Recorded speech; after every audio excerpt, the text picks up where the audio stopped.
आपल्या मुंबईमधल्या हाऊसिंग सोसायट्यांमध्ये सध्या नक्की काय चाललंय? कधी खाण्यापिण्यावरनं वाद होत आहेत, कधी घर देण्यावरनं मतभेद होत आहेत. आता तर चक्क सोसायटीच्या आवारामध्ये मारलेल्या एका पांढऱ्या पट्टीवरनं मोठा राडा झालाय. घाटकोपर विद्याविहारच्या एका सोसायटीमधल्या अंतर्गत वादानं आता सोशल मीडियावरती खूप मोठं रूप घेतलंय. आपल्याला कोणाच्याही धर्मावरती किंवा श्रद्धेवरती आक्षेप घ्यायचा नाहीये, कारण प्रत्येकाची श्रद्धा श्रेष्ठ असते. नेमकं काय प्रकरण आहे समजून घेऊयात. नमस्कार, मी दुर्गा.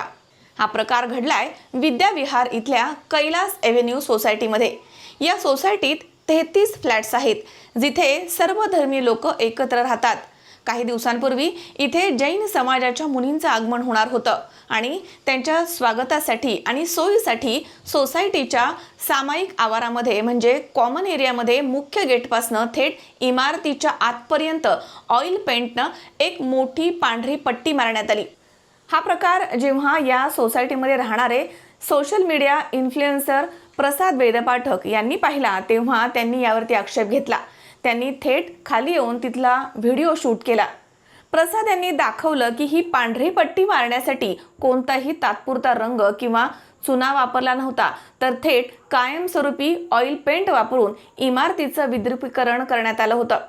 त्यांनी जेव्हा इथल्या कामगारांना विचारलं, तेव्हा समजलं की सोसायटी कमिटीमधील काही मोजक्या लोकांनी इतर कोणत्याही रहिवाशांना किंवा जागा मालकांना विचारात न घेता बंद दाराच्या आड हा निर्णय घेतला होता. बरं, आता जैन धर्मीय बांधवांची बाजू कशी आहे? त्यांचे मुनी वर्षभर अनवाणी चालतात. सध्याच्या कडक उन्हामध्ये डांबरी किंवा सिमेंटच्या रस्त्यांचे चटके त्यांच्या पायाला बसू नयेत आणि पांढऱ्या रंगामुळे उष्णता कमी शोषली जाते आणि म्हणून ही काळजी घेण्यात आली.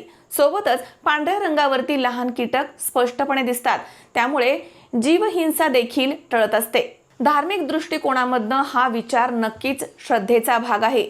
पण दुसरीकडे प्रसाद वेदपाठक यांचा आक्षेप श्रद्धेला नव्हता, तर सोसायटीच्या व्यवस्थापनावरती होता.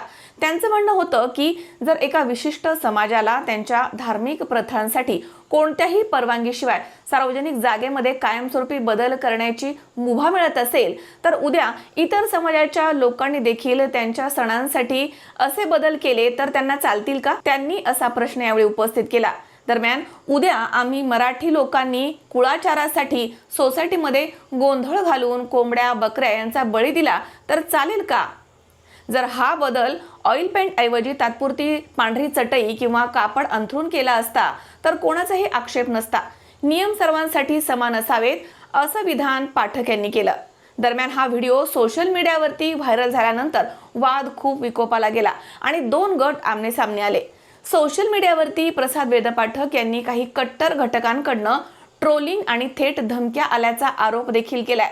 वाद वाढल्यामुळे कायदा आणि सुव्यवस्थेचा प्रश्न निर्माण होऊ नये म्हणून घाटकोपर पोलीस आणि तपास यंत्रणा तातडीनं सोसायटीमध्ये दाखल झाल्या. प्रसाद यांनी सुरक्षेसाठी पोलिसांना रीतसर तक्रार नोंदवली आहे. या संपूर्ण वादाकडे पाहण्याचा आणखी एक महत्त्वाचा दृष्टिकोन आहे, जो आपण सर्वांनी समजून घेतला पाहिजे. खरंच या पांढऱ्या पट्टीचा एवढा मोठा इशू किंवा वाद बनवण्याची गरज होती का? विचार करा, जर एखाद्याच्या धार्मिक श्रद्धेसाठी किंवा उन्हामध्ये अनवाणी चालणाऱ्या साधू संतांच्या पायाला चटके बसू नयेत म्हणून फक्त पांढऱ्या रंगाची पट्टी मारली असेल, तर शेजारी म्हणून आपण तेवढं समजून घ्यायला काय हरकत आहे? जर ही गोष्ट एवढी वाढवण्याऐवजी आपापसामध्ये बोलून मिटवली असती तर वाद पोलीस ठाण्यापर्यंत आणि सोशल मीडियापर्यंत गेलाच नसता. शेजाऱ्यांनी थोडी समज दाखवली असती आणि कमिटीनं सर्वांना विश्वासामध्ये घेतलं असतं तर हा वाद अगदी सहजपणे टाळता आला असता. उगीच असे विषय सोशल मीडियावरती टाकून कशाला वाद वाढवायचा, असं माझं मत आहे. प्रसाद वेदपाठक आणि तिथल्या रहिवाशांच्या मागणीनंतर सोसायटीनं त्या पांढऱ्या पट्ट्यांवरती तातडीनं दुसरा रंग मारून त्या पट्ट्या बदलल्या आहेत. श्रद्धा, नागरी नियम आणि शेजारी धर्म या 3ही गोष्टींचा ताळमेळ कसा राखता येऊ शकतो, यावर एक सुजाण नागरिक म्हणून तुमचं काय मत आहे? कमेंट करून नक्की सांगा.